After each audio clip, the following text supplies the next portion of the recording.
చాలా రాష్ట్రాల్లో ముందుగా ముఖ్యమంత్రి అభ్యర్థిని ప్రకటించకుండా కూటమి చాలా కూటములు ఎన్నికలకు వెళుతూ ఉంటాయి. మహారాష్ట్రలో కూడా అదే జరిగింది కదా సార్. ఆ తర్వాత ఫడ్నవీస్ని సీఎంగా ఎన్నుకున్నారు. కానీ ఇప్పుడు ఢిల్లీలో కూడా భారతీయ జనతా పార్టీ సీఎం అభ్యర్థిని ప్రకటించలేదు.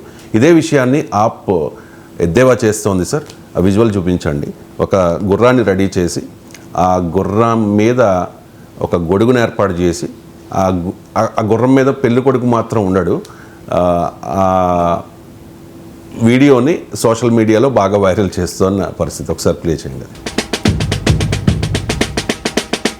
अरे ये बिना दूल्हे का घोड़ा किसका है?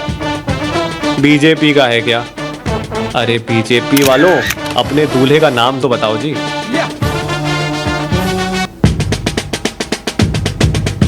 సో సార్ ఢిల్లీ వీధుల్లో గుర్రాన్ని తిప్పుతూ ఉన్నారు కూడా. అండ్ పాలిటిక్స్లో ఆమ్ ఆద్మీ పార్టీనే కాదు, పాలిటిక్స్లో క్రియేటివ్గా క్యాంపెయిన్ చేయడంలో భాగం ఇది.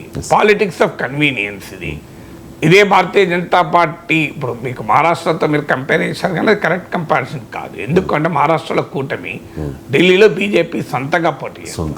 కూటమిగా ఉన్నప్పుడు ఏమవుతుంది అంటే అక్కడ ఏక్నాథ్ షిండే సీఎం చేయాలా, ఫడ్నవీస్ సీఎంలో ముందు చెప్పడంలో ఛాలెంజ్ ఉంటుంది. సో ఇక్కడ ఢిల్లీలో ఆ ఛాలెంజ్ ఉండదు. అందువల్ల కరెక్ట్ పోలిక కాదు.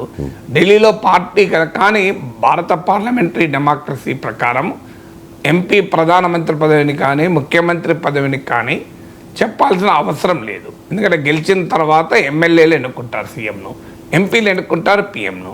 కానీ రాజకీయ పార్టీలు తమ కన్వీనియంట్గా ఉన్న చోట అనౌన్స్ చేస్తారు, తమ కన్వీనియంట్గా లేని చోట అనౌన్స్ చేయరు. సో వారి వారి అవసరాలను బట్టి ఉంటారు. కానీ ప్రత్యర్థులు మాత్రం అటాక్ చేస్తారు. ఇప్పుడు మీకు ఉదాహరణకు బీజేపీ ఇండియా కూటమిని ఏమని అడుగుతుంది, ఇప్పటికీ మీ ప్రధానమంత్రి అభ్యర్థి ఎవరు చెప్పండి అంటది. మరి ఇప్పుడు అదే ప్రశ్న ఆమ్ ఆద్మీ పార్టీ ఢిల్లీలో అడుగుతుంది, మీ ముఖ్యమంత్రి అభ్యర్థి ఎవరు అని.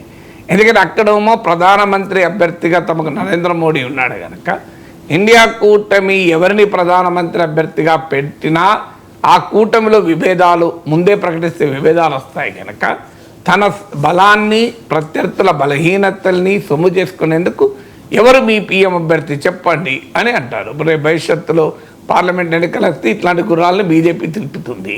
ఇండియా కూటమి గారే ఓ ఇండియా ఇండియా ఇండి ఇండి గఠబంధన్ కా హై ఉస్కా క్యోన్ హై అని వాళ్ళు అడుగుతారు.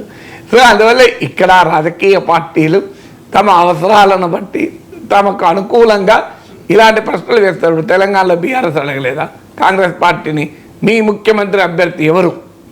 అంటే కాంగ్రెస్ పార్టీని అడిగారు, బీజేపీని కూడా అడిగారు మీ ముఖ్యమంత్రి అభ్యర్థి ఎవరు అని. కానీ బీఆర్ఎస్ చెప్తా మరి ఆ ప్రశ్న ఎందుకు అడుగుతుంటే బీఆర్ఎస్ కాదు అడ్వాంటేజ్ కనుక.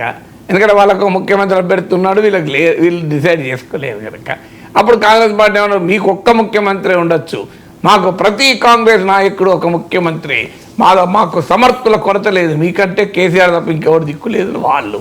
అదల్లా రాజకీయాల్లో మనం సీరియస్గా తీసుకునే డిస్కోర్స్ కాదు ఇది.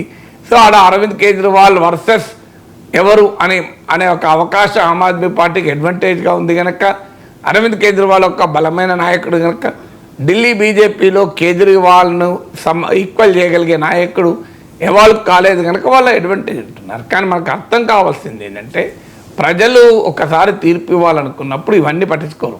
మీకు ఉదాహరణకు కాంగ్రెస్ పార్టీకి ఎవరు ముఖ్యమంత్రి అని చెప్పి ఓటేశారు 2023లో నాకు చెప్పండి. రేవంత్ రెడ్డి ముఖ్యమంత్రిని ఓటేశారా, ఉత్తమ్ కుమార్ రెడ్డి ముఖ్యమంత్రిని ఓటేశారా, బట్టి విక్రమార్క ముఖ్యమంత్రిని చేశారా, కోమటిరెడ్డి వెంకరెడ్డి ముఖ్యమంత్రిని చేశారా? ప్రజలు కాంగ్రెస్ పార్టీకి ఓటేశారు కదా.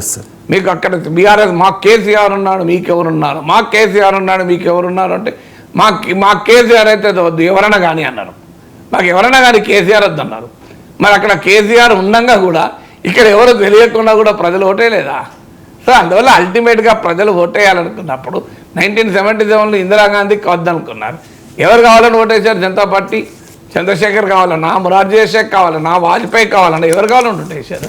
ఎవరు కావాలి? చరణ్ సింగ్ కావాలన్నా మాకు ఇందిరాగాంధీ వద్దను ఓటేశారు. సో తెలంగాణలో కేసీఆర్ వద్దను ఓటేశారు. అందువల్ల ప్రజలు చాలా తెలివైన వాళ్ళు.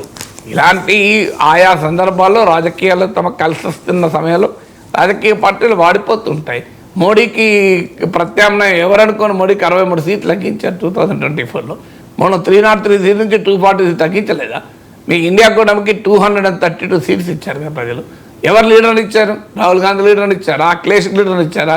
మమతా బెనర్జీ లీడర్ని ఇచ్చారా? శరద్ పవార్ లీడర్ని ఇచ్చారు కదా. అందువల్ల ప్రజలు తీర్పు ఇవ్వాలి అనుకున్నప్పుడు అవన్నీ ఏమీ పట్టించుకోరు. ప్రజలు తీర్పు ఇచ్చేస్తారు, మీరు వీళ్ళ వాళ్ళ అని. అందువల్ల అయితే ఇది తమకు రాజకీయంగా కలిసి వస్తుంది అనుకున్నప్పుడు రాజకీయ పార్టీలు ఈ రకమైన క్యాంపెయిన్లు చేస్తుంటాయి.